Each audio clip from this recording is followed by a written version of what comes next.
네, 반갑습니다. 강프로입니다. 자, 이번 영상에서는 AD 테크놀로지에 대해서 분석해 보도록 할 텐데, 자, AD 테크놀로지는 반도체 관련주입니다. 자, 근데 AD 테크놀로지가 반도체 관련주 중에서 어떤 일을 하는지 궁금하신 분들이 있을 거예요. 그래서 그것과 관련된 이야기를 드리면서 지금 시장에서 반도체 관련주들이 굉장히 강세를 보이고 있거든요. 그 이유에 대해서 제가 디테일한 내용을 이야기를 해드리고, 저는 매수를 했습니다, 이미. 근데 매수한 근거, 그리고 앞으로 추가적으로 상승이 나왔을 때 어느 정도까지 매수세가 몰릴 수 있고 추가적으로 상승폭이 어느 정도 되는 것까지 제가 이야기를 드리도록 하겠습니다. 자, 시청하시기 전에 구독과 좋아요 한 번씩 부탁드리고요. 무엇보다 중요한 건 앞으로 반도체는 굉장히 큰 폭의 상승을 보일 수밖에 없는 구조적인 문제가 잡혀 있습니다. 시작하겠습니다. 자, 일단 AD 테크놀로지가 오늘 3%대 강세를 3일째 보내고 있습니다. 물론 여기 반등 첫날 장중에 4.9% 그리고 종가는 1%대 마감이 됐지만, 어저께 같은 경우에도 장중에 9% 종가는 8% 마감이 됐고요. 오늘과 같은 경우에도 지금 장중 고가 부근에서 등락을 하고 있어요. 그런데 왜 이게 오를까요? 앞으로 반도체에 대한 신규 수요가 계속되기 때문입니다. 그러면 신규 수요가 계속될 때 AD 테크놀로지는 뭐라고 있을까요? 정확하게 이야기를 하면 디자인 하우스입니다. 자, 어떤 걸 디자인하는지 궁금하실 수 있는데, 기본적으로 반도체는 두 가지로 분류가 돼요. 첫 번째 비메모리 반도체, 두 번째 메모리 반도체, 이렇게입니다. 근데 AD 테크놀로지는 메모리 반도체도 아예 안 하는 건 아닌데, 그 메모리 컨트롤러 쪽으로만 살짝 이렇게 발을 얹고 있고요. 근데 메모리 컨트롤러가 필요한 건 낸드 쪽에 들어갑니다. 그러니까 지금 나와 있는 HBM하고는 연관성이 없어요. 그런데 제가 왜 AD 테크놀로지를 가지고 앞으로 유망하다고 이야기를 드리느냐?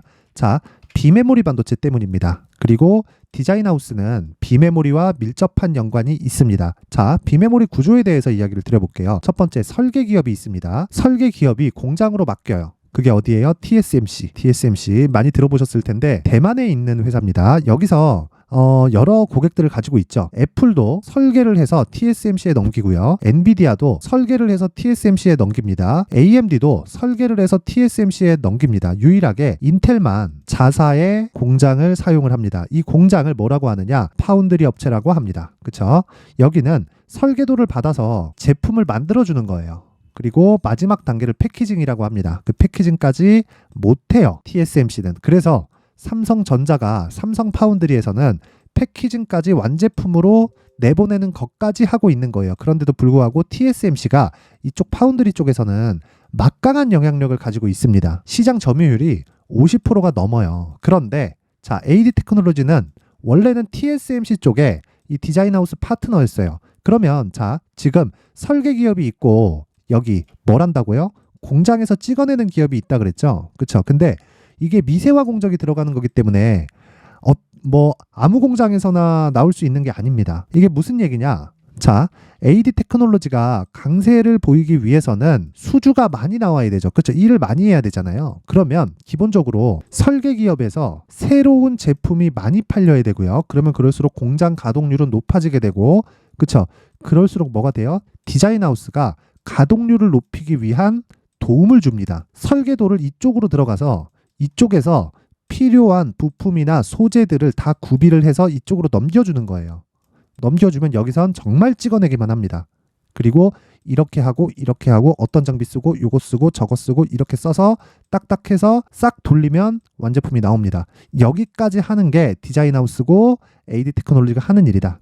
근데 지금 파트너는 어디예요? 삼성전자예요. 자, 그러면 지금 삼성전자가 부단히도 노력을 하고 있습니다. 뭘 하려고? TSMC를 한번 잡아보려고.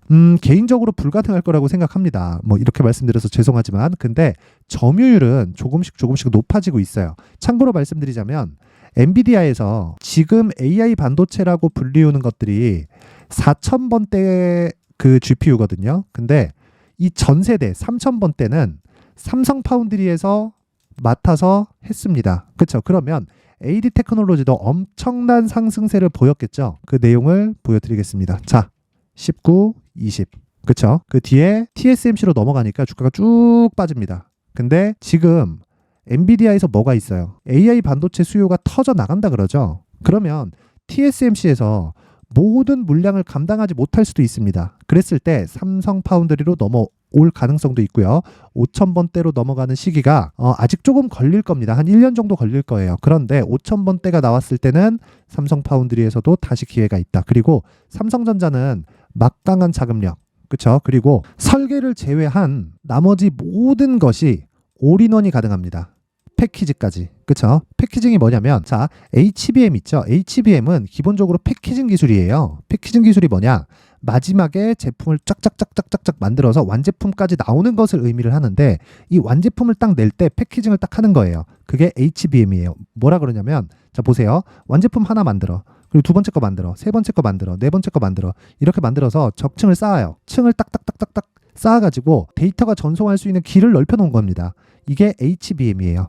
이걸 한국말로 하면 고대역폭 메모리라고 합니다. 그쵸? 근데 HBM은 단독으로 작동할 수 없어요. 어디 들어간다? 일반 CPU를 활용한, 그쵸? 개인용 PC에 들어가고 서버용 PC에 들어가고요.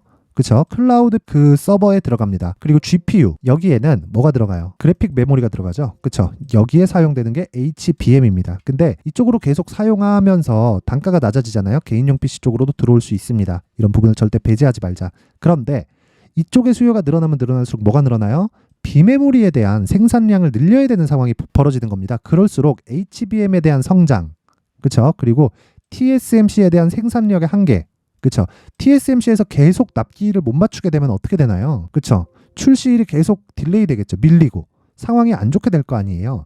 그런 부분을 삼성전자는 지속적으로 파고 들어야 되고, 최소한 한 30% 정도는 점유율을 끌어올려야 됩니다. 그리고 지금 거의 다 왔습니다. 그런 부분이 AD 테크놀로지는 지금 시세 반영이 되고 있는 그런 상황이고요. 무엇보다 그 시작점을 저는 뭐에서 봤는다? 신고가에서 봤는데, 자, 이쪽 구간에서는 HBM에 대한 이 시세가 너무 강했기 때문에 약간 뒤로 밀린 감이 없지 않아 있어요. 근데 앞으로는 뭐가 있어요? 그쵸? AI 반도체에 대한 수요가 계속 늘어나면서 TSMC에 대한 뭐예요? 이게 납기를 못 맞출 수 있는 상황이 될 수도 있다. 그쵸? 이런 부분이 예상이 되기 때문에 지금 신고가에서 계속해서 시장이 나쁜데도 불구하고 가격대를 지켜가고 시세가 먼저 반영하는 겁니다. 주가가 올라가기 위해서는 무조건 앞에 좋을 부분을 먼저 반영시켜야 돼요. 먼저. 그쵸? 뭐가 가격이. 그래서 제가 신고가 매매만 하는 겁니다. 그쵸? 그러면 신고가는 뭐를 본다는 소리예요? 가격을 본다는 거죠. 가격을 토대로 뭘 해야 돼요? 보유 전략으로 연결을 시켜야 됩니다. 그래서 제가 AD 테크놀로지에 하이닉스와 삼성전자를 베이스로 해서 가격과 단기 보유 전략을 준비를 한 겁니다. 단기 보유 전략은 뭐냐? 2주 안에 내가 손해보지 않는 가격대를 잡아가는 겁니다. 단 2주 안에요. 2주 안에 딱 2주 안에 무조건 수익권으로 돌려놔야 돼요. 이게 안 되면요, 장기 투자로 전환은 안 됩니다. 그리고 무엇보다도 장기 투자를 연 단위로 생각하시는 분들이 있는데 그거 아닙니다. 그거 아니에요. 장기 투자는 3개월 안에 끝나야 돼요. 무조건. 왜 그러냐면 어떤 종목이든 시세가 진행되는데 추가적으로 올라가는 부분이 있을 수 있습니다. 근데 조정을 거치고 올라가야 돼요. 첫 번째 시세가 발생한 다음에. 자, 그럼 답 나왔죠. 에코프로 같은 경우에도 10만 원부터 80만 원까지 올라가는데 2달 반 걸렸거든요. 그리고 3개월 쉬고 다시 150만 원까지 올라갔습니다. 3개월 쉬는 동안에 주가 30% 빠졌습니다. 그렇다는 건 에코프로처럼 이런 그 누구도 이 반박을 못하는 성장 산업에 있는 종목들도 그런 이 30%대, 40%대 정도의 조정이 나오고 지금도 주가의 상황이 안 좋잖아요. 그런 때 어떤 이 산업군에 속해 있던 조정은 피해갈 수 없다는 거예요. 그래서 장기 투자를 3개월로 잡으라는 겁니다. 그래서 다시 말씀드립니다. 단기 전략은 2주 안에 내가 손해를 보지 않는 가격대를 의미를 하고요. 그렇죠?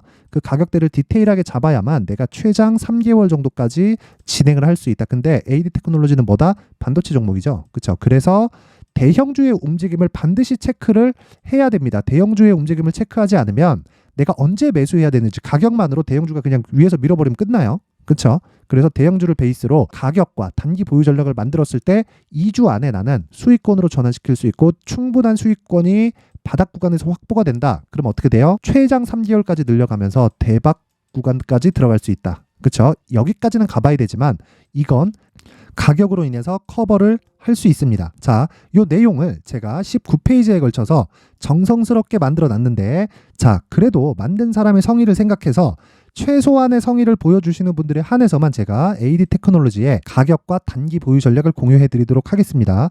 최소한의 성의는 돈 안 받아요. 돈 안 받고 영상 상단에 있는 전화번호로 숫자 3이라고 문자를 보내주시는 분들에 한해서만 제가 AD 테크놀로지의 가격과 단기 보유 전략을 공유해 드리도록 하겠습니다. 내가 매매하다가 멘탈이 안 잡힌다, 언제 사야 될지 모르겠다 하시는 분들은 가이드가 될 수 있으니까 상단의 번호 확인해서 숫자 3이라고 문자 보내시면 되고요. 무엇보다 저는 반도체를 굉장히 좋게 봅니다. 그래서 제가 여기 강프로의 무료 소통방 지금 500분이 함께하고 있는데 여기서 매일매일 단타를 진행하고 있습니다. 그리고 시황 관련된 이야기, 그리고 반도체가 어떤 식으로 진행될 건지 이런 부분을 제가 디테일하게 다루고 있는데, 자, 이 내용을 한번 보시면 오늘 같은 경우에는 그렇습니다. 내용 한번 시세하고 같이 확인을 해볼게요. 쭉 내려서 보면 제가 뭐 아침 시황이나 뭐 이렇게 이야기를 하고 있고, 오늘 같은 경우에 자 보세요. 11월 3일 시초가 매수 8시 53분에 진행이 되죠. 그리고 11월 3일 시초가 매수 두산 테스나 8시 54분에 진행이 됩니다.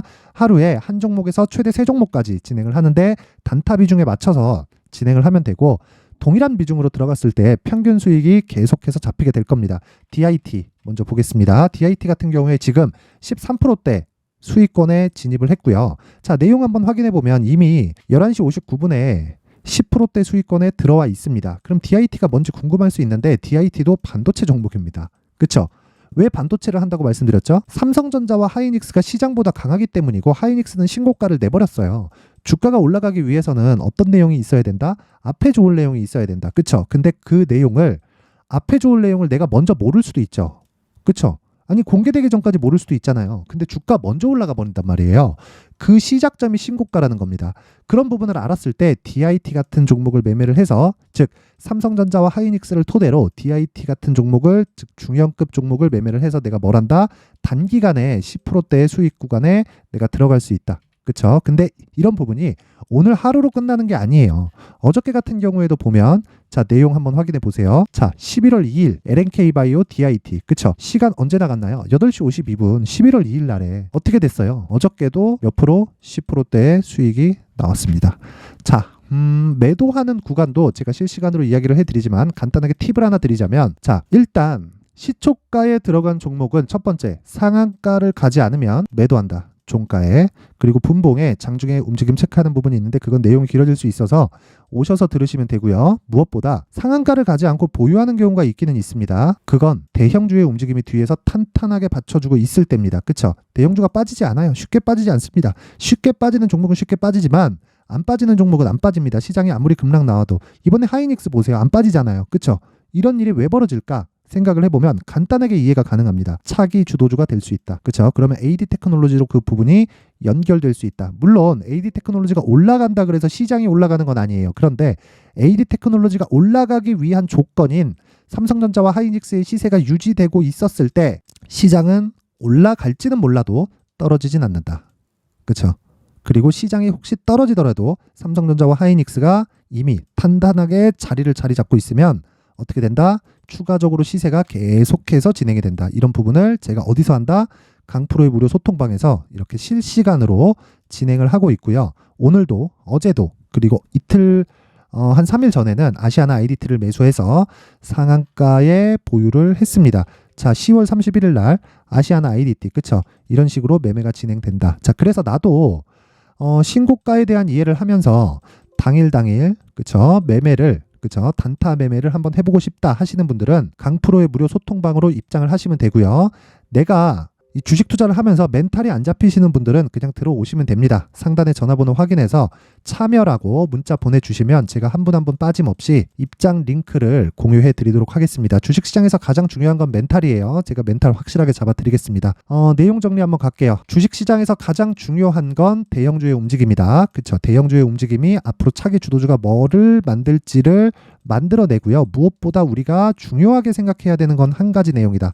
그쵸? 신고가와 선반영에 대한 이해, 그런 부분이 이해됐을 때 DIT 같은 단타 매매를 할 수 있고요. 그리고 AD 테크놀로지처럼 선취매를 진행을 할 수 있다. 뭘 기준으로? 삼성전자와 하이닉스를 기준으로. 이 부분 절대 잊지 마시고 이해하는 게 중요합니다.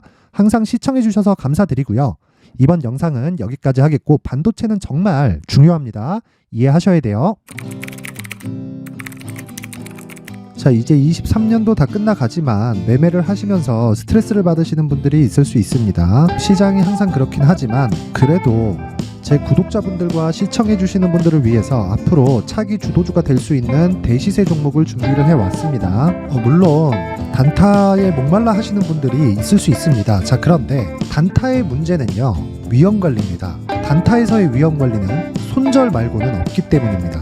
자, 그래서 항상 제가 단타는 재능이 필요하다고 이야기를 드리는데, 단타에서의 재능은요, 단순하게 차트를 보면서 단타를 치는 기술적인 문제가 아닙니다. 손절에 대한 심리적인 압박을 이겨내면서 매매를 해야 되기 때문에 장기간 유지하기가 사실상 어렵습니다. 한두 번 해보면 할 수 있는지 없는지 알 수 있을 겁니다. 자, 그래서 단타나 짧은 수익만을 쫓다 보면요, 잦은 손절로 계좌가 망가지는 건 순식간이고요, 그만큼 수익하고는 거리가 멀어지겠죠. 장기간 유지하기가 어렵기 때문입니다. 결과적으로 주식시장에서 돈을 벌기 위해서는요, 어떤 계기를 만들어야 되는데, 그 계기는 한 종목에 비중을 실어서요, 수익을 보는 것 말고는 없습니다. 쓸데없이 잦은 매매를 하지 말라는 이야기고요. 그리고 한 종목에 비중을 실을 수 있어야 된다는 겁니다. 그런데 이 비중을 실는 과정에서 성장 산업군에 대한 이해가 필요하다는 겁니다. 이 부분을 반드시 기억을 하셔야 돼요.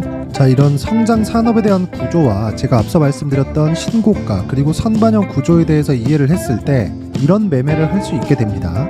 2월 7일 강프로의 대시세 종목으로 에코프로 매수가는 17만원 이에서 진행이 됐고요. 그리고 목표가는 50만원부터 자율 매도 구간으로 잡았죠.